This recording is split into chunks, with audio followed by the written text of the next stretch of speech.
Assalamualaikum warahmatullahi wabarakatuh. Perkenalkan, kami dari kelompok 1D Praktikum Biofarmasetika dan Farmakokinetika akan menjelaskan praktikum yang berjudul penetapan parameter farmakokinetik obat setelah pemberian dosis tunggal menggunakan data darah dan data ekskresi urin kumulatif. Tujuan dari praktikum ini agar bisa memahami cara penetapan parameter farmakokinetik obat setelah pemberian dosis tunggal berdasarkan data urin, dan juga dapat menghitung parameter farmakokinetik obat setelah pemberian dosis tunggal berdasarkan data urin, mengetahui perbedaan metode sigma minus atau ARE dan metode laju reaksi renal atau RATE, dan mengetahui cara menetapkan parameter farmakokinetika obat setelah pemberian dosis tunggal berdasarkan data kadar obat dalam darah dan waktu, mengetahui nilai Ka dari metode residual dan Wagner-Nelson, dan yang terakhir mengetahui parameter farmakokinetik dari permodelan kompartemen. Farmakokinetik atau kinetika obat adalah nasib obat dalam tubuh atau efek tubuh terhadap obat. Arti sempitnya, farmakokinetika khususnya mempelajari perubahan-perubahan konsentrasi dari obat dan metabolitnya di dalam darah dan jaringan sebagai fungsi dari waktu. Farmakokinetik mencakup 4 proses, yaitu absorpsi, distribusi, metabolisme, dan ekskresi. Metabolisme yaitu biotransformasi, dan ekskresi bentuk utuh atau bentuk aktif merupakan proses dari eliminasi obat. Parameter farmakokinetika yang menggambarkan laju absorpsi adalah Ka, Cp max, dan T max.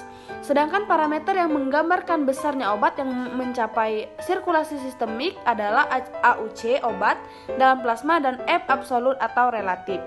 Waktu yang diperlukan untuk mencapai konsentrasi maksimum tidak tergantung pada dosis, namun tergantung pada Ka dan Ke.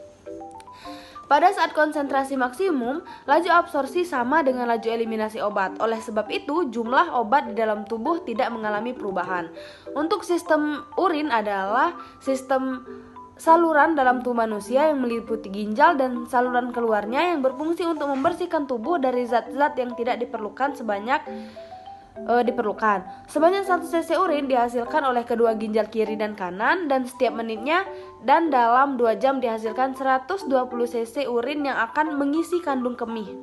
Saat kandung kemih sudah terisi sebanyak itu, mulai terjadi rangsangan pada kandung kemih sehingga bersangkutan dengan merasakannya keinginan mengeluarkan atau muncul, tetapi biasanya masih bisa ditahan jika volumenya masih berkisar di bawah 150 cc. Adapun alat dan bahan yang digunakan pada praktikum biofarmasetika kali ini, untuk alat terdapat selangsung mencit, spektrofotometer, silet atau gunting, beker gelas, tabung reaksi, pipet tetes, kuvet, tabung Evendorf, sentrifus, tabung sentrifus, dan pisau skalpel. Lalu untuk bahan terdapat tikus, tablet paracetamol murni, HCl4M, Aquades, etal 1%, gliserin, es batu, dan larutan FeCl3 0,1 m.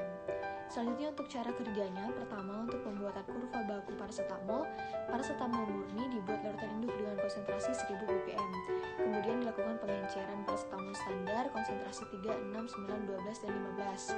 Kemudian diambil sampling 2 ml setiap konsentrasi larutan paracetamol ke dalam tabung reaksi. Ditambahkan 0,4 ml FeCl3 0,1 m masing-masing ke dalam konsentrasi larutan. Kemudian dikocok hingga homogen, diukur absorbansi masing-masing konsentrasi larutan tersebut dengan menggunakan spektrofotometer.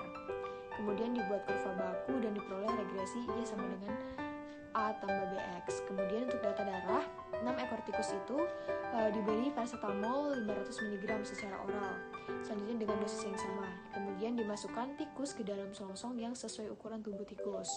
Ekor tikus dijulurkan keluar, vena lateral ekor tikus dipotong, kemudian dari pangkal ekor dengan pisau skalpel dengan ditetesi bagian ekor sambil diurut untuk mempermudah keluarnya darah. Kemudian dilakukan pengambilan sampel darah sebanyak 1 ml setelah pemberian obat.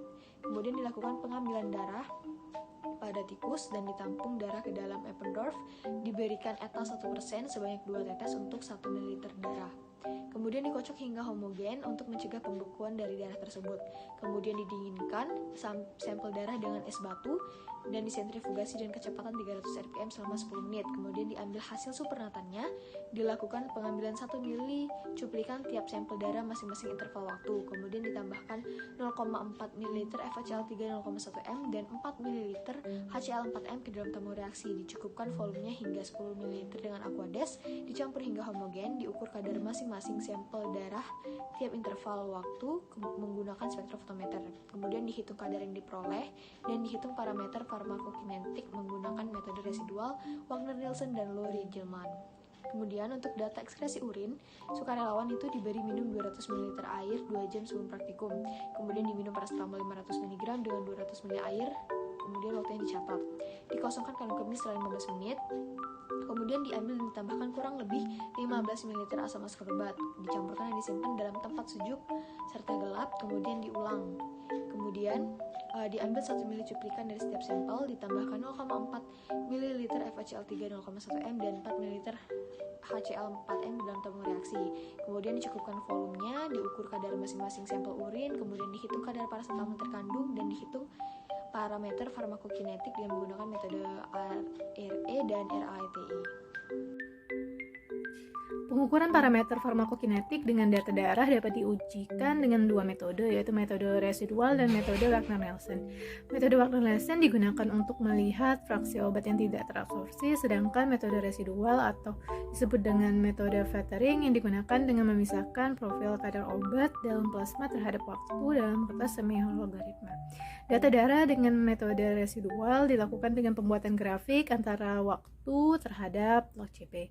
Pada percobaan data darah, grafik kurva kedua metode menunjukkan bahwa terdapat dua fase perubahan farmakokinetika, yaitu fase absorpsi dan fase eliminasi. Hal tersebut menunjukkan bahwa data tersebut mengikuti pemodelan farmakokinetika kompartemen 1 terbuka di mana perubahan kadar obat dalam plasma berubah seiring dengan perubahan laju absorpsi serta laju eliminasi di setiap waktunya. Tetapan eliminasi atau K menggambarkan laju eliminasi suatu obat dalam tubuh, sedangkan waktu paruh menunjukkan waktu yang diperlukan untuk turunnya kadar obat dalam plasma atau serum pada fase distribusi. Perhitungan data darah dengan metode Wagner didapatkan nilai Ka 0,367 per jam, Tmax-nya 5,1186 jam, VD-nya itu sebesar 226,281 liter serta persamaan CP sama dengan 46,505 E pangkat min 0,088 T dikurang E pangkat min 0,367 T. Sedangkan untuk metode Fettering didapatkan nilai Ka 0,31 per jam, CP 0-nya itu 93,97 mikrogram per mililiter serta persamaannya itu CP sama dengan 93,97 E pangkat min 0,31 T ditambah 88,35 E pangkat min 0,08 T. Percobaan terhadap data urin menggunakan metode sigma minus atau ARE dan metode RET. Tetapan laju eliminasi atau menggunakan metode RET berupa perhitungan parameter farmakokinetika yang dilakukan berdasarkan perkiraan data tengah atau midpoint time pada interval pengambilan sampel urin. Metode ARE pada perhitungan parameter farmakokinetika dengan menggunakan data urin berupa perhitungan langsung menggunakan data tanpa mencari data tengah. Perhitungan data urin dengan metode RET didapatkan nilai K 0,292 per jam, tes parunya itu 2,373 jam, dan konstanta eliminasinya itu sebesar 1,0816 per jam. Sedangkan untuk metode sigma minus atau metode ARE didapatkan nilai K sebesar 0,387 per jam dan waktu paruh sebesar 1,7906 jam. Kesimpulan pada praktikum kali ini itu yang pertama itu parameter farmakokinetik yang ditetapkan untuk obat setelah dosis tunggal berdasarkan data darah antara lain T setengah, K, K12, K21, AUC, dan KA. Lalu yang kedua, tahap awal untuk menentukan perhitungan parameter obat harus diketahui terlebih dahulu bentuk grafik hingga didapat nilai regresi dan dimasukkan data ke dalam rumus perhitungan.